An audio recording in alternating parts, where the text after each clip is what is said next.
Well, hello. I am Carrie Asby, and I'm sitting here with Crista Valentino. Good to see you, my darling. Thanks for having me. Yes. So, just to give people a little background on who you are. Well, first of all, I should introduce myself. I am Carrie Asby, wellness coach, author, and also founder of Nature Heart Safari. And I asked my friend Crista to join us in this conversation today because I think she always has beautiful words to share and some great insight. And I think it's going to be really helpful for people to listen into this conversation.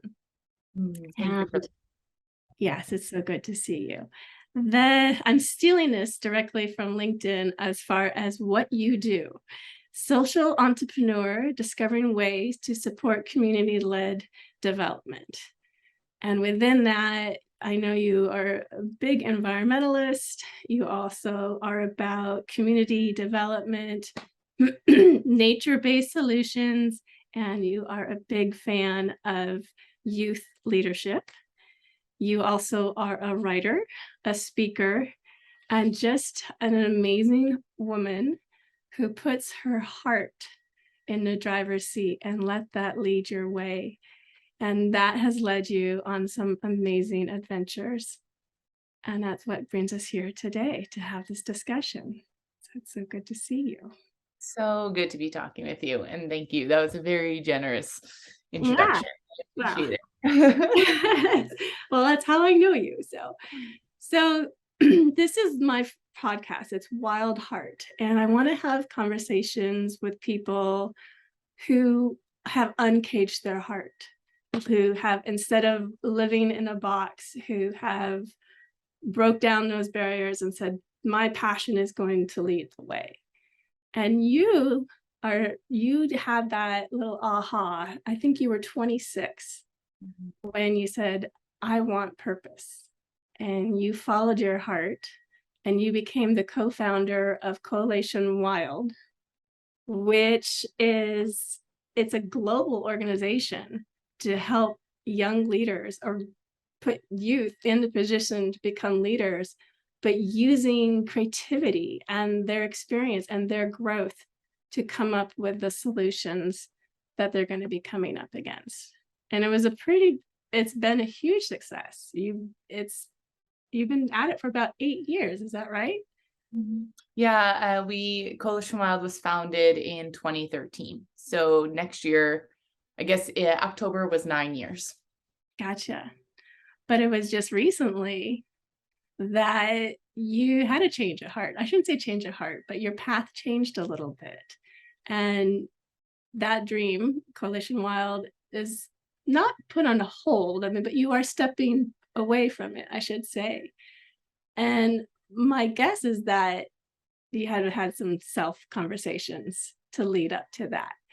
And if you don't mind, would you share with us some of the conversations you had with your heart as far as, hey, it's time for something new and let's try something else?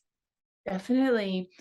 Yeah, so a little bit of a background is so as you said, CoalitionWILD is focused on working with young people and building leadership skills to put young people in the driver's seat of creating solutions for the challenges that they face every day in their communities surrounding nature and nature-based solutions. And when we defined young people, it was people under 35 years old. And from the beginning, it was really important to me and to our steering committee and founding board that we advocated for things to be youth-led, youth-driven, and youth-initiated. So CoalitionWILD was fully. All of our steering committee members, our board members, our staff, our interns, everybody was under 35. And it was also a message that we were trying to push in larger institutions as well. We partnered often with the largest conservation organization in the world called the International Union for the Conservation of Nature, the IUCN, the United Nations Environment Program, UNEP, and others. And a big message for us was that all of these institutions really wanted youth programs. However, none of them were run by young people. And that's actually a really common in organizations everywhere, actually, is that a lot of organizations have youth-focused programming, but they're developed by people who aren't youth. And so the best way that I could describe it is it's like I, as a, I don't know, 20-something-year-old, could never understand what maybe somebody who's 50 or 60 or 70 years old needs, right? What they're experiencing, what they're looking for, what their needs are. So I shouldn't be consulted or leading a project that's developed for like an elder, just in the same way that shouldn't be an elder veteran in the field can't possibly create a really successful and needs-based organization or initiative without youth, right? If they're not a youth. So this is a long way of saying I knew that at 35 I needed to transition out and pass the organization along to a younger generation. And so I actually had made that verbally clear. I think I was 31 or almost 30, about 31 or 32, that I was planning on transitioning out before 35. Okay. Yeah. And so as that began getting closer and closer, figuring out how to do that was really difficult, right? Having to get the systems in place, having a really solid board, having a solid fundraising plan, getting our programs in a really good place that I could pass all these things off. But it's still there. I mean, in the process, as you said, like, what were the conversations I was having with myself? Whole lot of identity stuff, right? Of this as like Coalition was me and I was it. So that's what everybody knew me as. It was the reason I was getting phone calls to be on podcasts. It was the reason people were asking me to be a writer or a blogger, why I could be a speaker and be asked to be around the world doing work, right? Like it was everything that I was and why I was important and why I mattered. And so there was this big question of after I transitioned out, like, who would I be and why would I matter? Why was I important? And so that was a really, for me, a really about a year or two long process of trying to answer that while figuring out what a transition plan was. And I will say that a year ago, or sorry, it's about 6 months ago. So at the end of April, early May, I had officially transitioned the organization over to a young woman named Yen Perico, who is incredible and brilliant and is doing such a good job. I've never been more proud. But it was definitely a very internal process for me to do it with grace and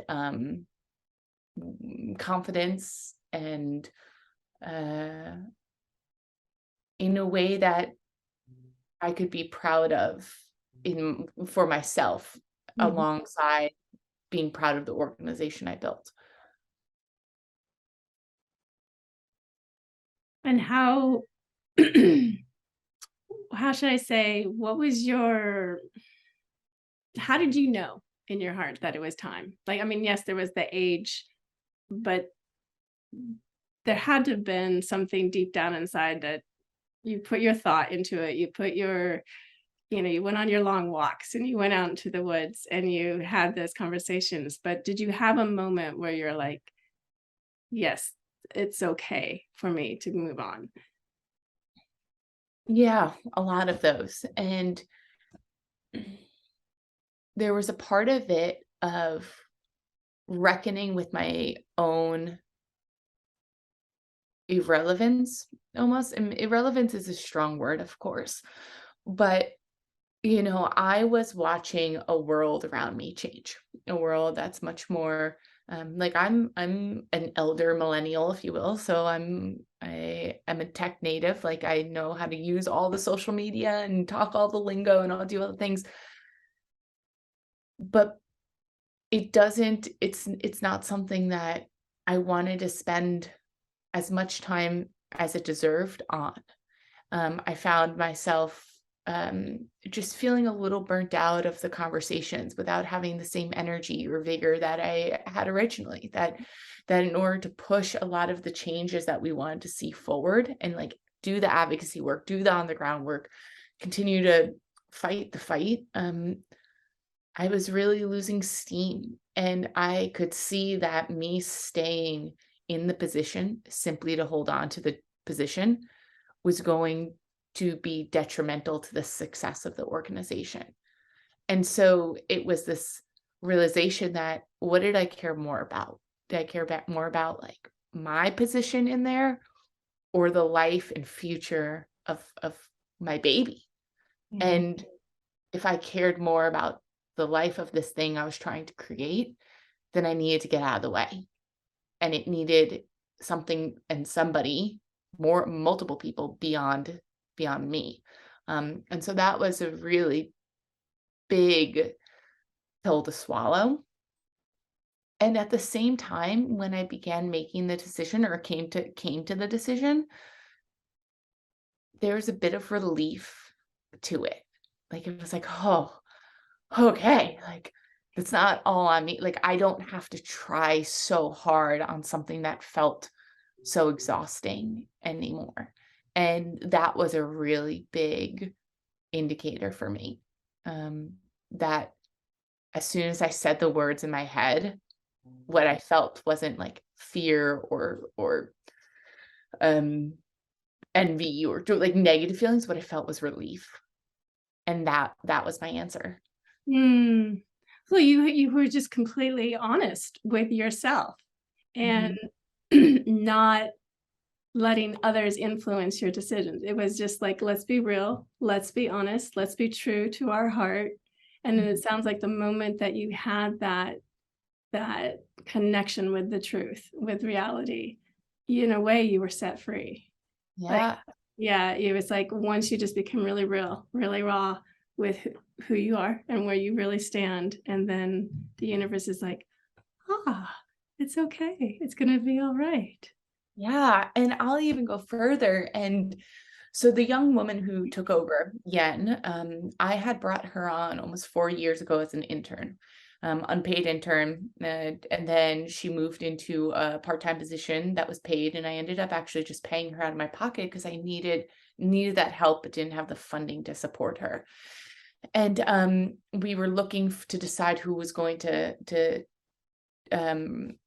I was going to transition my position over to. And we're talking about, doing an application process and, like job searches and all those pieces, which all felt really icky.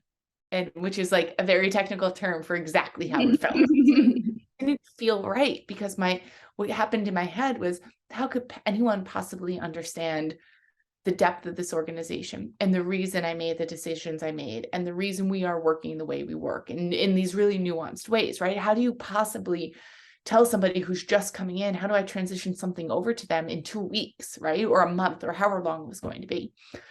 So I ended up kind of pitching to Yen and said, hey, would you consider stepping into this? And she was like, I can't do that. I don't have the skills. No. And I was like, I think you do. Think about it. Like, take a couple weeks, talk to some people, think about it. She came back and she said, I'll consider it if under 2 conditions. One, we do it over like 6 or 8 months. Like, it's a really, really long transition. And you mentor me during it. And 2, you're on call indefinitely whenever I need you. And I was like, deal. Okay, that's great. Sure. And so, during that like 6-8 month transition process, her and I talked every week. Mind you, we have never met in person. We were just talking via Zoom every week. And there were multiple times I said to her, because she would bring up an idea or question a way I was doing something or had done something and wanted to change it.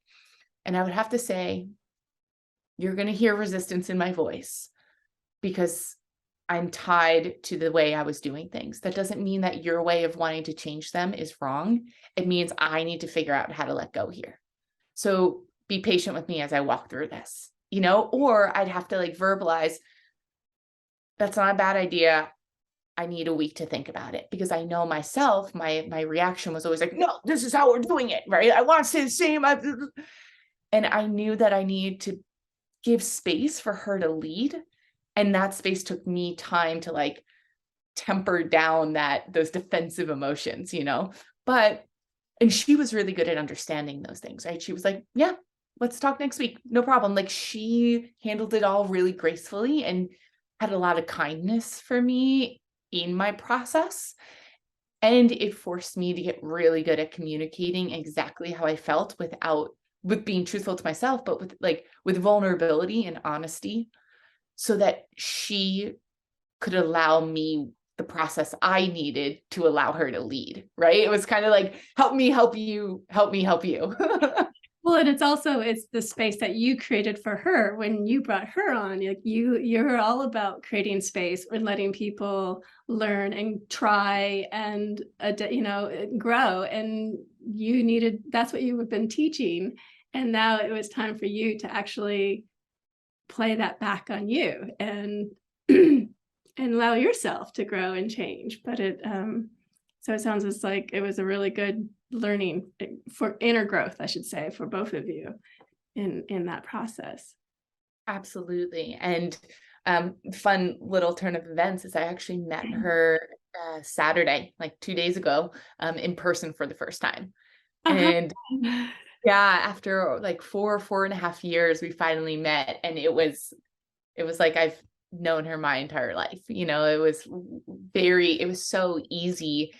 And I think so much of that just really came from us watching each other become new people, right? Like, I think we often, at least I had often thought of mentorship sometimes as one way, right? Or like that, yeah, of course, when you're a young person, you get your first real job, right? You transition into this new human, but we're all constantly transitioning and becoming these new people. And she allowed me to step out of this role that I was always in, which was like the youth, the young person voice, etc. It's almost like she gave me the ability to step out and become step more into myself and my confidence and who I am and what I've learned, and trust that. And I did the same to her, right? We both kind of took that like step up at the same time with each other. Yeah, you both had to let go to grow. Yeah. Because she was nervous about going into the position, and so she needed to let go to let yourself, and you had to let go to grow. I've gone through that recently. The more I let go, the more growth I have. Yeah. And as scary as it is, it's actually so rewarding when you've just released the grip and open yourself up to what's new.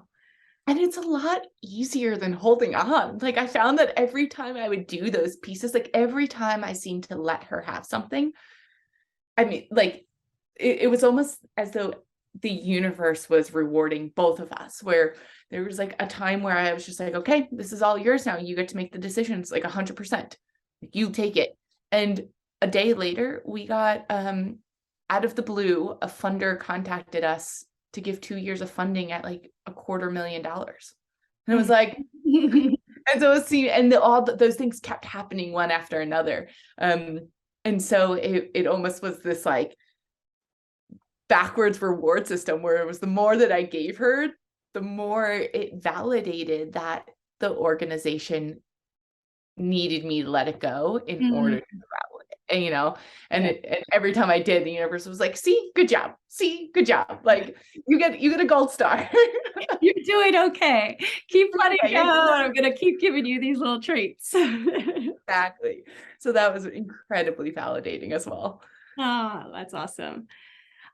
So actually, that is kind of a good way to segue into the next thing I want to talk about. But I'm going to give a little background first, because when you and I first met, we had an instant connection with wildlife conservation. And you had been in it and had all this experience and all this knowledge. And I was just literally just like coming off of my first safari and big eyes, like, I'm going to help change the world too. And I remember this discussion that we had about how conservation, it's not really just a single animal. Like it's not really just saving the tiger, it's saving the tiger's habitat. And in order for that habitat to thrive, every species, including humans, need to be living in harmony and working together to have a thriving ecosystem. And then I know that your next chapter after leaving CoalitionWILD, I remember actually texting our mutual friend saying, I haven't heard from Crista. And it's like, oh, well, she's in Saudi Arabia. And you were, correct me if I'm wrong, you were hired by the country to come over and help start up their wildlife conservation efforts for was it the Asian leopard? Is that right? Arabian leopard. That makes more sense, of course. And so I'm very curious because here you are. First of all, you're going into this whole new world, a place that you've never been before, to start up a wildlife conservation effort with, and I'll be blunt, with a country that is all about oil. And so this is a challenge. Like, here's your new chapter. Like, this is kind of a broad question, but tell us a little bit about the experience of going into a country that's about oil, which is most tree huggers' nightmare, and going in and having to establish some wildlife conservation, and how that experience was for you. Yeah. Whew. So this was one of those experiences or opportunities that sort of fell in my lap, and it was it was impossible to say no to. So I didn't. So I found myself landing in this really rural area of Saudi Arabia called Alola. It's in sort of the northwest region on August 1st. And it was, I think, like when I landed, it was maybe 125 degrees. And if you've ever been to the southwest of the United States, like Moab area, where I was living was very similar to Moab. It had these beautiful spread sandstone formations everywhere, these rock cliffs. And in the middle was this little ancient town that had date palms and citrus farms everywhere. And so it was actually this really lush green space that was sort of one of the stopovers on the Silk Road back when civilization was just beginning. And just like a 2-sentence background, basically, is the country of Saudi Arabia is actually trying to diversify their economy. So they're trying to bring more tourism in and recognize that they have incredible depth of cultural history and natural history. So they're trying to make Saudi Arabia sort of a destination hotspot in the Middle East that rivals, say, like Dubai or Petra, Jordan, or areas like that. And so this one area of Alola has incredible rich history. It's some of the natural habitat and historical habitat of the Arabian leopard. And so they're building up this tiny little town. And I mean, there's roads, there were some shops and things like that. People live there. But the Royal Commission of Alola is building up this town. And so they have to build better roadways and bring in restaurants and build hotels and infrastructure and all of the pieces, right? They're kind of starting from scratch. And one of the areas that they're doing are creating nature reserves so that they can reintroduce this Arabian leopard. So I was brought in as one of the very, very many project managers that worked with the Royal Commission of Alola to help start some of these projects. If you would have asked me on, July 30th, what I was going to be doing over there when I landed, I couldn't have just told you what I just told you. I kind of landed very blind and unsure and without very much information. But there's an element of like, I'm just going to trust it and see where it goes. It's never that bad. And I could always go home. That was sort of how I entered the situation. And what ensued was about a year of, like growth in every which way, and not always pretty and not always graceful. I think, so to answer your first question of what is it like going into a country who are traditionally very extractive heavy, I do think people in general, and especially I think Saudi Arabia and their country, are recognizing again the value of cultural heritage and preserving that, and natural heritage, including wildlife and wild places. And they recognize that if they want to bring tourists in, they need to reintroduce the Arabian leopard. In order to do that, right now it becomes a trickle down. If they want to do that, they have to create nature reserves. In order to do that, they also need to rewild or preserve these landscapes. So then they have to do research on these landscapes that have never been researched. They have to replant trees.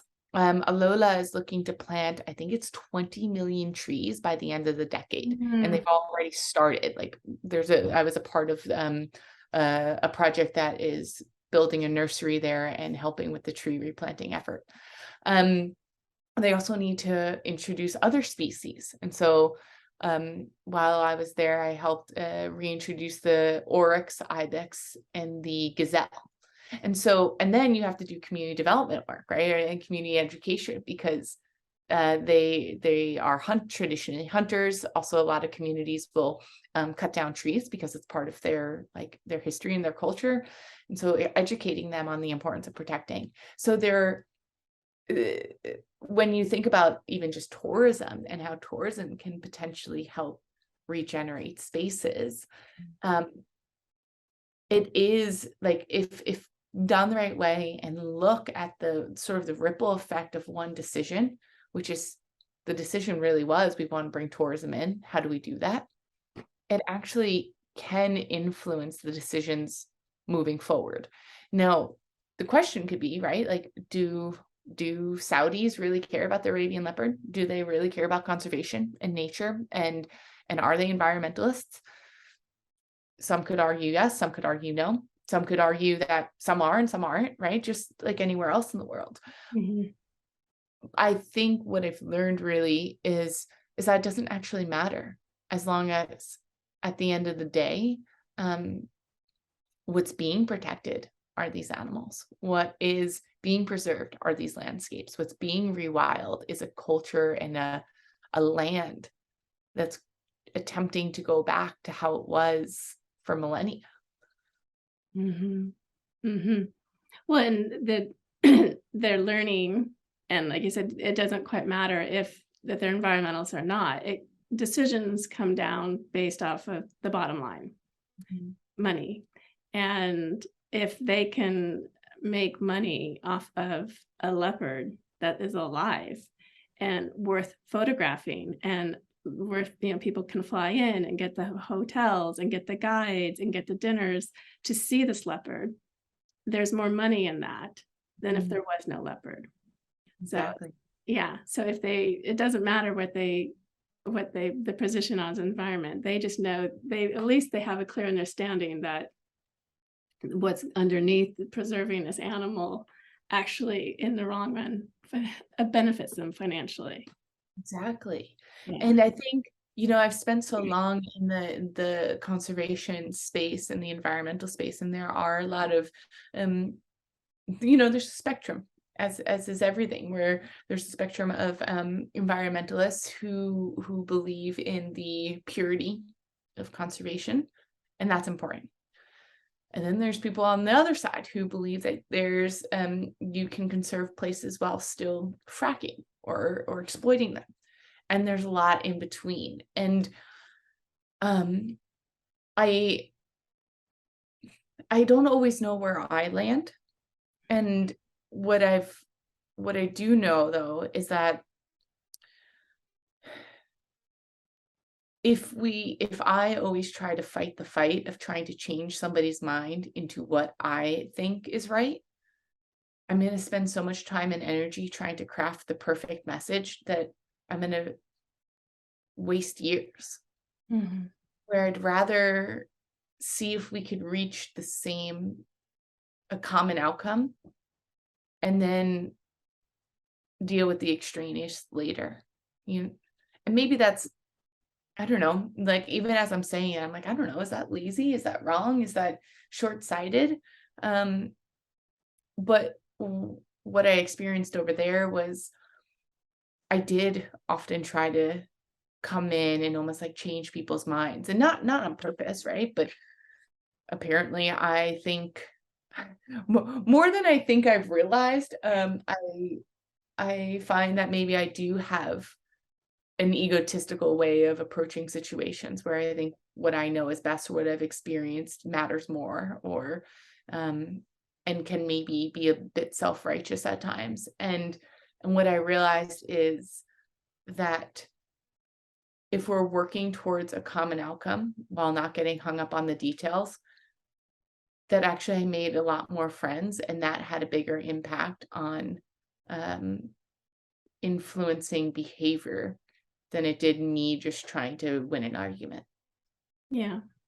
It's that letting go to let, but it's also, as you know, I'm also an activist, and if you try to focus on changing everyone, you will destroy yourself.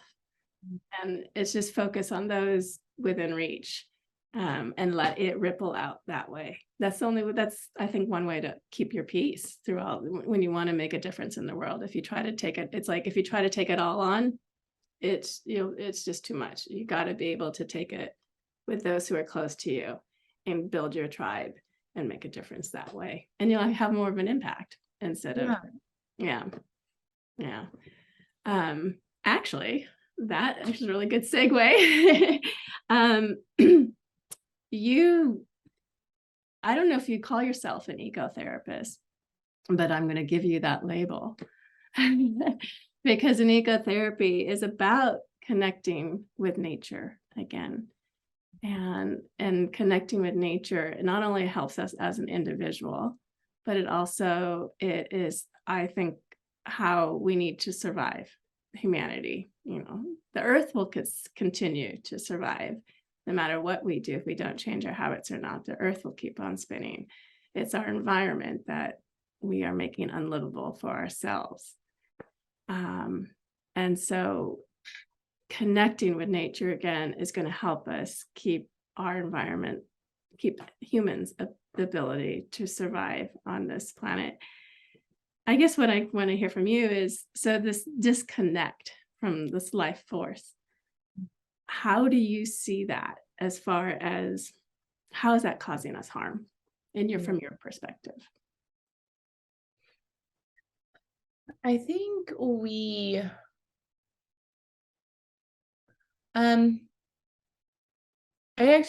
was actually thinking about this when I was driving home earlier, where I knew you and I were going to be chatting, and I turned off the radio, and I was just sort of sitting in traffic,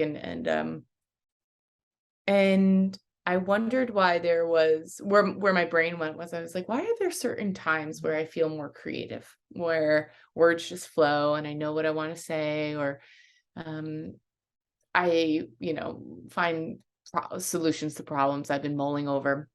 And there's a couple places, right? One is in the car when I'm taking road trips. I know a lot of people listen to podcasts and stuff, but I find myself a lot of times these days literally listening to no music, like nothing on the radio. In the shower, I feel like the shower is a portal to all of my good ideas I've ever had. And in nature, or when like I don't have anything on, right? I'm just walking or running or doing something there as well. And the common denominator for all of them is that I'm unplugged, and I am giving my mind a chance to actually think, to work things over, to just sort of play with whatever's in my head, and see what gets spit out without a outcome or a specific purpose. And that process for me is really regenerates me and really energizes me, and is kind of like where almost like where the sausage is being made of whatever I've produced afterwards. And I think that this idea of, there's a lot of reasons why I think our over connection to devices or whatever, or maybe our disconnection to land and nature is so detrimental. There's a lot of reasons for that. That can go, I think, probably 100 different ways, from our lack of appreciation and gratitude for the earth and what it gives us, to our not caring about species dying because we're not connected or don't think about them, etc. But I think one way that I was considering just today was that our disconnection doesn't also allow ourselves to fully let our brains reach their potential when we're trying to think, right? I think we've almost forgotten how to think. We've forgotten how to wonder. We ask, how many times do you have a conversation with somebody and someone's like, oh, let me just pull up Google. And it's like, can we just go back and forth? We don't have to have the right answer all the time. We don't have to have any answer. It's the act of conversation. It's the act of wonder. It's the act of being in awe without having to know how something is designed to make it work. And I think us losing that makes us not unlike robots that have to know everything all the time. I think what helps bring us back to nature and being wild and being like our non-human friends is that they don't know why, like birds don't know why to wake up and start singing before dawn. Bears don't really know why they hibernate. Like, they just do it. They just have an instinct to do it, and they do it. And so there's a piece of that that I think that that's what we've really gotten disconnected from. I like how you said we're disconnected from being in awe, because it doesn't take much to be in awe. You can be in awe when you listen to the birds in the morning, or when you're sitting underneath the stars at night. And that little awness is makes humans so magical. And we're losing that connect. We're losing their connect for who we are. Definitely. Which is another great segue into my next question. Because you are an outdoor enthusiast. I know you're an avid climber. I know you like to go into the outdoors, and that's where you find your balance, and that's where you get recharged. I'm going to be taking people out into the wild. I'll be taking them into Wyoming and into South Africa to clear all this so that they can have awe, so they can be in touch with their hearts. And for someone that connects with nature and goes into the wild and knows the benefit of it, would you have any advice, or what advice do you have for my guests who are about to embark onto the wild and with the hopes of connecting with their heart? Yeah. It's a piece of advice, I think, that was almost forced onto me the first time when I was in South Africa and I went into the bush, and I went in for 7 days, and we weren't allowed any timekeeping devices. You weren't allowed a phone, a watch, nothing, which was at the time really odd for me. And it took 3 or 4 days to settle in, to allow my mind to let go of the to-do lists that allowed me to stop feeling anxious about all the things I was missing or needed to get back to, or that would be waiting for me. And it took a little bit to get settled in, right? To actually remember what it felt like to be a little dirty, or to wake up based on the sun, and to eat when I was hungry, not when a specific time on the clock told me I was hungry. And for me, it took about 3 days. And so I guess my piece of advice would be to settle into the discomfort, and that in that discomfort that's you remembering how to be you before you were this other person. It was, and notice the changes, notice how day to day you evolve, and pay attention to those transitions, good, bad, or indifferent, because I think in that, that's our own sort of blooming of a flower, right? Like that moment when when you actually get to watch a bud open. Like you get to witness that on yourself if you pay it. Mm. So more than just what's happening in the external, take time to check in daily, hourly on the internal, and watch the transitions and the waves and how your mind changes and your thoughts evolve as the process goes forward. That's beautiful. Because when we're uncomfortable is when we have our growth, and observe that growth. Watch the magic in it. And it's not always comfortable, but its growth is always beautiful. Yeah. Thank you. That was beautiful. Appreciate that one.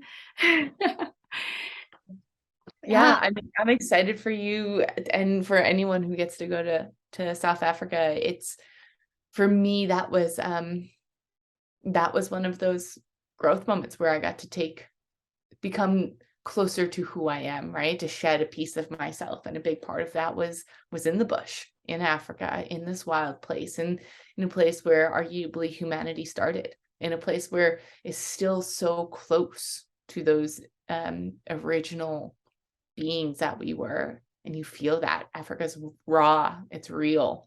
The way it smells, the way it feels, the way it wraps you up. It's both unforgiving and exactly what, if you allow it, what you need to shed a layer of yourself you're trying to get rid of. It helps you get rid of the ego. Yeah. Mhm. Yeah. Because it's like, you were saying it's unforgiving, but it's, to me, and I think you agree with this, it's so realistic. Yes. Like when you're watching the cheetah chase the impala, one of them is going to have to die for the other one to survive. Mhm. And which one are you cheering for? And it's really, there's not really you're cheering for any of them. It's the way life is. One of them, in order for one to survive, one has to die. And that gives you, at least for me, it just gives you just a really realistic point of life where people can say, oh, it's not fair. Well, no, life isn't fair, but it's just really real, as opposed to like taking the egotistical side about it. Yeah. So thank you for sharing that. I'm sure there's going to be some people that are going to be wanting to know more, like, hey, how do I find out about Crista and what she's doing? What's the best way for people to follow and keep up to date with you? Yeah, it depends what you feel like, what you're interested in, I suppose. So I am not very good at keeping up with my LinkedIn or being one of the people that post all of the things I'm up to, but LinkedIn's always a great way to get in touch or be connected or reach out. My Instagram, it's Crista_V, and you can follow sort of my adventures and exploits, and when I am in those disconnected moments, the times that I get to write and create is shared on there. Or I also have a consulting business that does a lot of community development and social cultural advancement work. And so if you're interested in what I do, you can check out my website. It's thinkcurrent.co. Okay. And I will make sure all of those are in the notes so that people, if they didn't write it down, they can find it easily for to be in touch with you as well. Great. Thank you. Thank you so much. It's always such a pleasure to talk to you. Yeah, I guess we're going to just call it a good night or a good afternoon, and take good care of yourself. Thanks, Carrie. Thank you.